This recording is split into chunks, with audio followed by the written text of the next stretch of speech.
lang natin na may experience ang greetings natin, ano? Dito susunod sa church every Sabbath day. So sa other churches, you cannot experience a happy Sabbath because their Sabbath is the first day of the week. Happy Sunday sa ita. No? But here, sa aton, it's a Sabbath day. This is a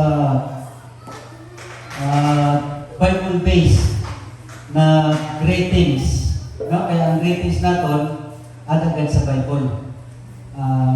God is reminding us to remember the Sabbath day to keep it holy.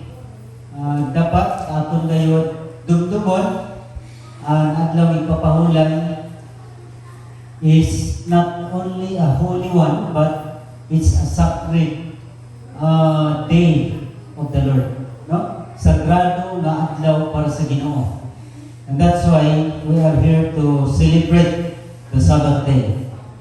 Okay, by the way, Panghudan, our topic this evening is prosperity in humility. There is prosperity in humility. Ngayon, kung gusto kita na mag-angat sa atong buhay, kailangan natin magpakumbaba. No? Grabe. But before mga Panghudan, we continue the message. May I request everyone to please bow our heads. We will have a short prayer. Dear Heavenly Father, Lord God, as we are about to study Thy Word, we are praying for the presence of the Holy Spirit to enlighten our minds that we be able to learn Thy message. Bless everyone, O God, and please forgive us all the sins that we committed from You. We commit sins against You and to our brethren. We pray, dear God, for You to forgive us tonight, that we be all worthy to praise Thee and give glory unto Him. Thank You, dear Heavenly Father, for loving us. In Jesus' name we pray. Amen. So, mga bata, magpili ka mo magpag-istorya. Now remember that the church is a place of worship.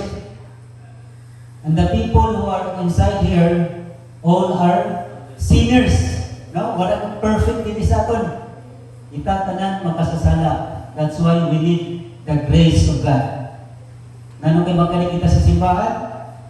Dahil ato nababatyagan na kita mga makasalanan. Di ba? So, our message tonight is there is prosperity in humility. Kung gusto ko kita na mag-asinso sa atong buhay, gusto kita dapat magpakumbaba kita sa atong buhay. So, ang sabi ni sa prosperity, the condition of being successful. Kung gusto kita na maging succeed sa atong buhay, na mag-angat kita, kailangan natin ang pagpakumbaba. So, one example or illustration of this topic is a building. No? Kung magtungkol kitang building, kailangan natin taas-taas. No? Lalo na kung tayo na natin lutin, gusto natin magpataas. Para makita na magdako ang aton balay. Pero sila may Panghudan. Ang prosperity, gusto kita na mag-angat. Kung gusto daw natin na mag-angat kita sa atong buhay, kailangan natin ang pag-open din kung kita bisita. Kung kailangan natin na mag-angat kita sa atong buhay, kailangan natin ang pagpakumbaba sa aton sa diri. No? Pareho may Panghudan sa usad na balay or building na dito. So, Welcome, Brother Tim. Brother Bobby, happy Sabbath. Ang balay, mga panghudan, kung gusto kita na magpataas up to the pinakatas na building dito sa Pilipinas. Kung magkatukitan mga lugar sa halagpao na building, magkatukitan Makati, halagpao ng mga building, nasa mga 5 stories o 50 stories, masubra pa nila. Pero kung gusto lang kita may pangodan na maging successful kita sa atong buhay, kailangan kita na mag-angat sa atong buhay, kailangan nato ng pagpakumbaba sa atong sarili. Pareho na mga pangodan sa building. Habang nagataas ang building, nagadalong ang iya pundasyon. Di ba? Kung dahil kataas ang building, kung gusto ka rin magtaas, ang pundasyon mo niya magmahudan, nagapadalong. Nagapadalong ang pundasyon sa building. Kung gusto kita magangat. So, yung sinabi magmahudan na ang buhay sa tao, kung adat kita sa Ginoo, kailangan ganato na ang pagpakumbaba sa atong sarili. Dili kita kailangan na maadat ka sa Ginoo, dili kita pwede na mag-isog-isog na. Dati, bagan, dili ako nahandal siya ng mga isog-isog, ng mga bugoy-bugoy sa labas. Eh dati man ako bugoy, dili pa na ako nahandal sa iyan. Mamatay ka, kaya ang kamatay ang kausad lang, atong buhay. Di ba? Mapatay ka man nila, at least nakatira ka man nila sa iba. Di ba?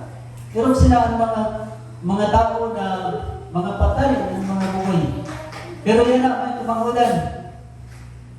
Bagay din natin kaya na mag-isog-isog kita sa labas. No? Kaya ang buhay sa usad na Kristiyano, ang buhay sa usad na Kristiyano, dapat pirmi kagad sa ubos. But, ang Ginoo magmangudan, kung kita maging mapagkumbaba sa itong buhay, ang Ginoo mag-aangat sa atong buhay. Ang nagsasabi niya sa banal kasuratan na kung siniton ang bugon, ipababa niya. Pero ito nagpagkumbaba sa buhay, ipapataas niya. So, ano siya nagpanghudan na kung kita ng mga Kristiyano, dili maging kagusto na inan na pabilin kita na pugri. No? Gusto mo kita magangat. Kasi sabi mga Kristiyano, dili na kailangan kaya ang aton sina tuyo pagkato sa langit. Sa langit, dili kailangan magbitbit kita sin kayamanan na daron nato nito, na magpundat kita sa nunayaman ni sa mundo, na atong daron nito. Kaya tibo ang atong madaron dito, ang atong ng gayon buhay. No? So, ang mga bagay sa luta, wala kang sin, wala na manghudan sin halaga pag-abot sa langit, kaya dili nato nina mabitbit. So, ang atong lang gayon manghudan, ang atong ugali, ang atong mga attitude. No? Ang atong mga attitude. Dapat ang minan atong sanayon habang kita sa kinapan, ang atong attitude, dapat masanay kita na maging Christ like character. No? Parang sa attitude ni Christ, mapagpubaba naman siya. Mas kinanong pa ang hinimo saya sa nagsapay siya sa krus, wala lang siya reklamo. No? Wala siya reklamo. So, ipakita niya pagmangudan kung ano kalaga sa inangusat ka tao na magpagkumbaba. So, kung gusto kita na mag-angat, kailangan natin mag-dig sin hadarong. No? Dig, imbis mag-angat kita ng mga kung gusto kita mag-angat kayo, kailangan natin magpagkumbaba. Parehas sa na building. Kung gusto ka magtaas sa building mo, kailangan ba darong-darong ang imo pundasyon. Dig deeper kay para dili ka matutumba kung may mga maabot na mga calamity or kalamidad. So, this is the magmahunan. Kanina, while naghulat ako kan message dito sa opisina, kaya wala ako nagkahiwag sa atong mga trabaho, kaya sige hulat sa iya dito sa opisina. Gusto ko na magulit kaso nagbayaan ko ba sa delikado naman ang buhay ko kung baya ko. So kaya, habang natuto, hulat ka ngayon, no? Pailog. Kailangan mo ang pasensya. Pailog, kay damo ka, Sister Lee, di ba? Damo kang gina-isip na trabaho, pero di ka nakahiwag ka naman. Ikaw kang ginakontinuaran. Hirap man sila sa atong pagtuon. Minsan gusto nato na magsimbag kita. Magkanto sa simbahan, pero kay damo-damo ito ng mga obligasyon na dili nato kaya bayaan. No? Kailangan nato magsimba. Gusto pa nato naman, kunan nato hihimo nila, kay naman. Kaya di nato mabayaan. So, erok sila, nakabara sa aton relasyon sa mahal na Diyos. So, dili may panghudan. While nagahulat ako kanwis dito, may nabasa ako mga manghudan dito sa habang kita-kita ko sa mga message sa cellphone, binabasa ko minsan, nag-open lang itong Bible, nakabasa ko may mga usan na story about sa nikan Senior Gina King. Sabi ni Din, I left church not God. Sabi niya, naghali ako sa simbahan, usan siya na Madrid. Sabi niya, I left church, not God. Naghali ko simbahan, pero hindi ako nagabaya sa mahal na Diyos. After family, so sabi ni Mike Pangulo niya, a few weeks ago, I shared a post asking why people stop going to church. Recently, a man approached me and said, Sister, I saw your post. Some of us still love God. We leave church, but we did not leave God. Nabasa niya yung post na mahal ko naghali ko sa church, pero yan pala gapon ako ng Ginoo. Di ba? Gusto sabihin, dili man ako nagasimba, pero nag-alagad gapon ako sa Ginoo. Di ba? Irong ko kasi ng ato minsan isip, sa una, dili pa ko Adventist mangudan. Sabi ko, kung may mga bisita na mga kantak Bible study, Brad, Bible study kita. Asan ko, sige lang. Kay, dili lang ako sala. Kay dili ako nagasimba, pero nagatuod man ako sa Ginoo. Di ba? Pero sala. Nagatuod man ako sa Ginoo. Amo manimusad na Madrid. Sabi niya, we left church, but we did not leave God. Dili man ako nagasimba, pero dili ako nagahaling sa mga Diyos. Then, usan na tanong, sabi, ginawa siya sa sana. Sabi niya, sa amigo, I asked him gently, how is that possible? Na ka posible na nang ginasabi mo na wala ka nagasimba, pero mahal ko ako ng Ginoo. Sabi niya, he explained that people in the church do terrible things. Ang tao doon sa simbahan, nagayad mo sa mga triple na mga bagay. Nakikita niyo ba ang mga tao? Minsan, pagkabot gani sa aton lison, na nagalisod kita, may nagasuruay, di ba? Di sa sunod, nagasunod, kasabog-sabog, may tao niya. No? Kasabog-sabog, pagkita niya sa sunod sa simbahan, kasabog-sabog. He explained that people in the church do terrible things, so I asked him another question, sabi sa amigo, are you perfect? Perfecto ka ba? Wala ka ba sala? He replied, I am still better than them. even though I did not I go, even though I don't go to church. Siya, mayon pa ko sa inda, na nagasimba man sinda, pero, grabe lang mga karautan na ginimo. Ako na di ko nagasimba, medyo mayayon na lang, wala ko naghimo sa mga maraot. Di ba? Ikaw ba nasa isip sa mga tao?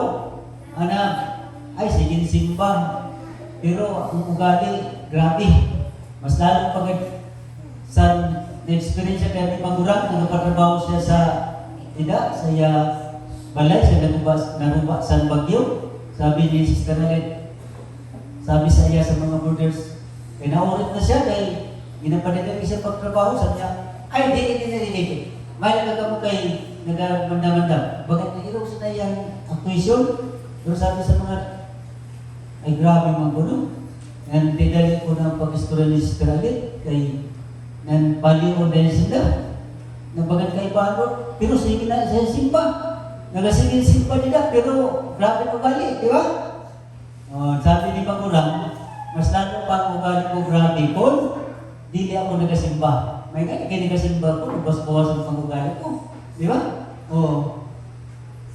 Kaya, mga mamulan, erog sila na minsan, ginagkita natin ng sarili na mas malinis kita kaysa iba.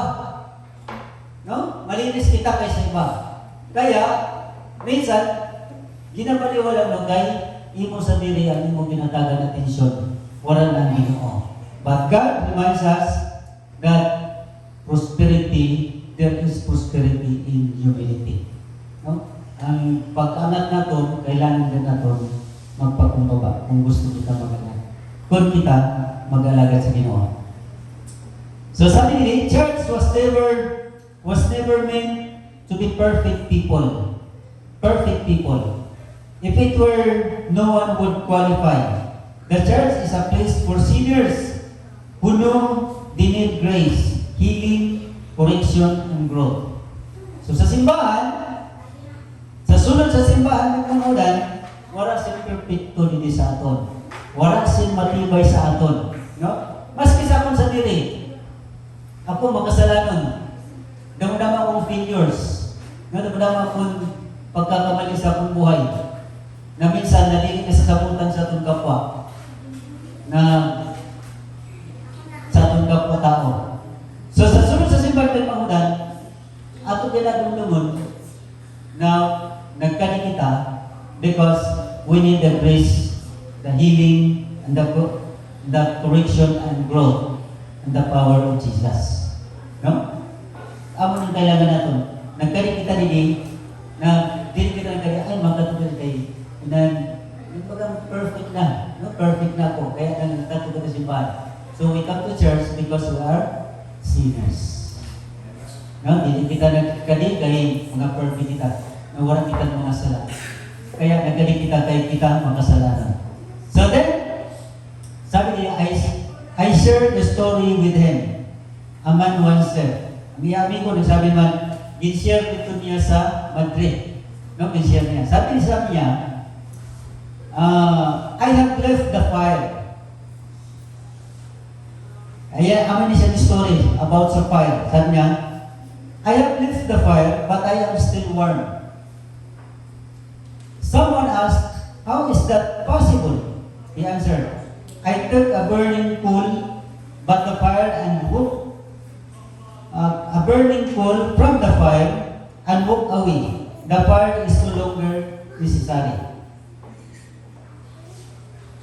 So sabi sa iya amigo, ikaw ako dapat i-share sa imo. Inanusan na fire, ng kalayo. No? Kalayo. Sabi niya, ang kalayo, pag ada ka sa piki, mainit. Di ba? So ang inimo niya, para ang kainit, dili mawala saya, nagdara siya sa fire, itong oring na may kalayo pa. Yung daradara niya. So at agad mo nagkainit saya. So sabi niya, paano posible na maging permit kita mainit? So ang inimo niya, sa fire, usad na coal, inanurin na may kalayo yung gidara. So habang siya nagarayo may panghudan, daradara niya ila na coal na may kalayo. Tapos naglayo siya, naglayo. So sabi niya, ay hindi ko na kailangan ng fire.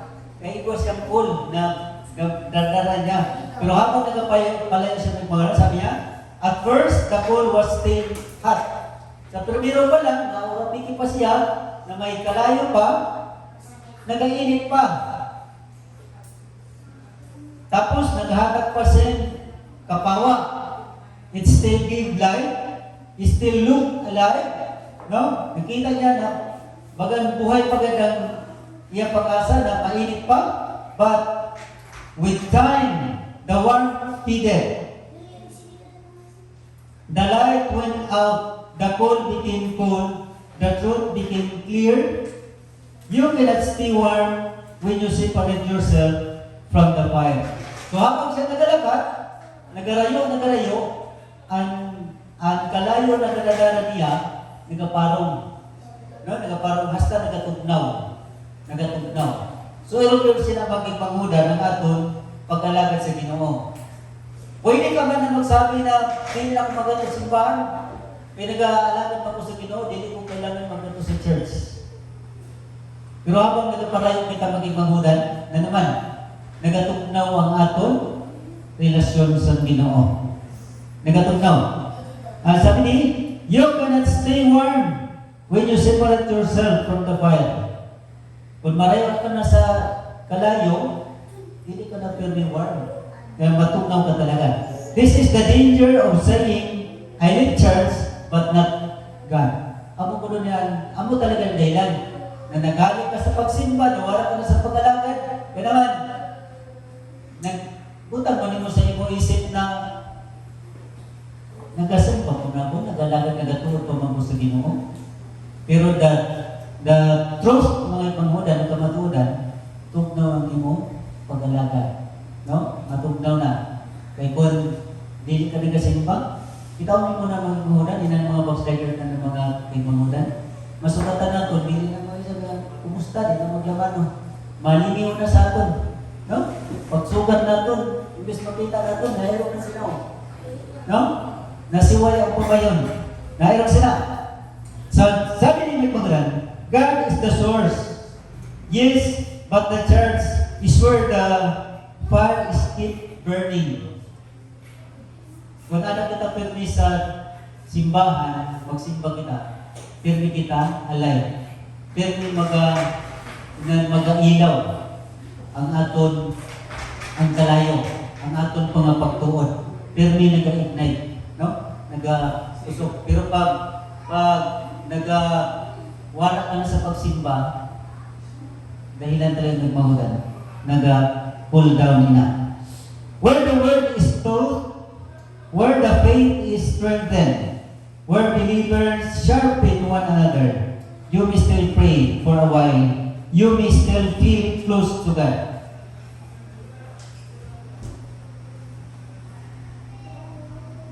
So kung ano kita sulod sa simbahan, ano daw? Ang aton mga pagtuon mapakusog. Kita ng mga believers nag-dinasigay kada usa. Di ba? Sharpen one another. Kung anong pagkukulang sa aton mga manghudan, nabubuligan sa aton mga kaipanghudan. Dili lang sa mga financial or materials na mga bagay, kundi paagi sa aton mga pagkampo. Diba? Through our prayers. Dili man kailangan natin ang mga material kag mga financial na mga bagay, kundi ang kailangan natin muna as believers sa mga Diyos, ang aton mga pagkampo. No, kailangan ka na to. Then, for some time, feel close to God. You may still feel close to God when you are inside the church. For sometimes, but God, sabi ni Manghudan, but God designed faith design faith to survive in isolation. Ang Ginoo nag-design siya sa atong pagtuon, ginhatag niya, ginpakusog niya pagtuon. Kaya naman, kung ato kita sa marayo kita sa atong simbahan, na dili na kita nagkasamba din ka. Kaya naman, malikon pa kita sa naton pagtuon because connected kita sa aton church.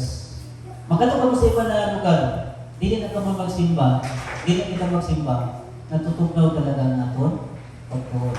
Pero makato kita sa iba na lugar, maghanap kita simbahan, ang atong pagtuon ay strengthen. No? Masharpin ang aton mga mind, ang aton pag-alagad sa Ginoo, mapakusog.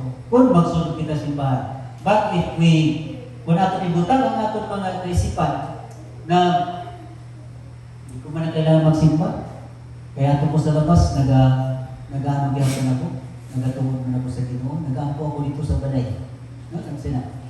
Pero remember with Mangunan, pag nalayo kita sa kalayo, tugnaw talaga kung nalayo kita sa kalayo. Then,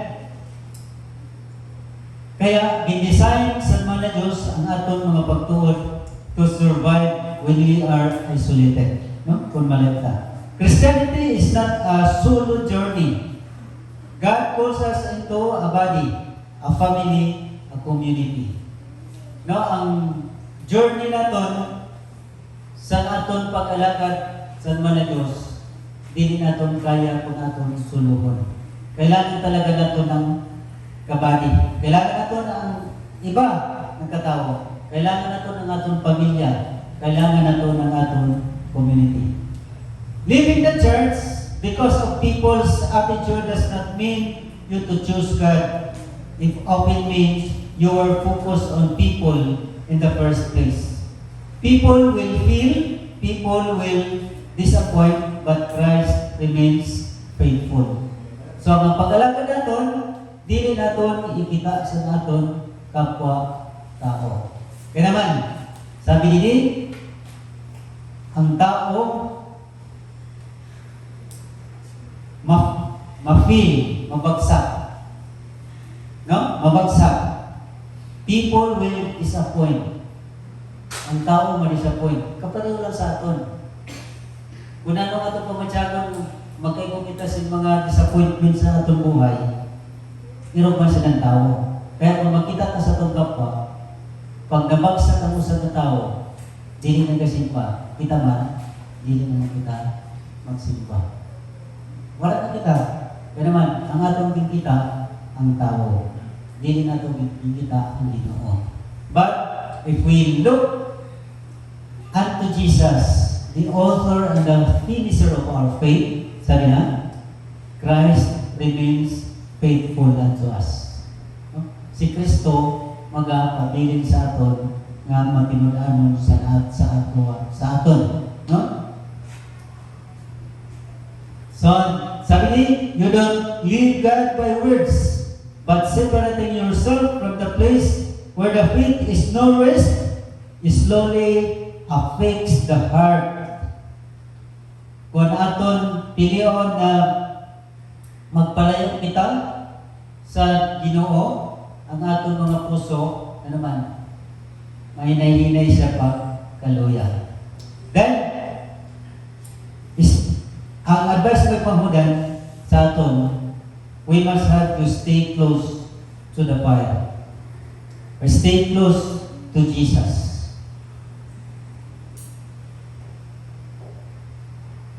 Kaya muli ng aton seguridad sa naton buhay. So keep on looking unto Jesus. Stay closer to the Lord so that ang aton mga pagtuo may strengthen. So kung dili na our faith, our relationship sa mga Diyos maging matugnaw. So sana po ang Diyos magapanalangin sa ato sa ngayon. But I would like to pabiling po ang tips na dapat natin ibutan sa itong mind. Matthew 6:33, but seek ye first the kingdom of God and His righteousness, and all these things shall be added unto you. Unahon ka natin may pangudan ang kaharian sa Ginoo. Kaya ang mga bagay na ari sa mundo, ipagadagdag lang sa aton. So, kung gusto natin na maging mayaman kita, maging prosperous kita, we must be humble sa aton buhay. May God bless every one of us, and once again, happy Sabbath sa aton tanan.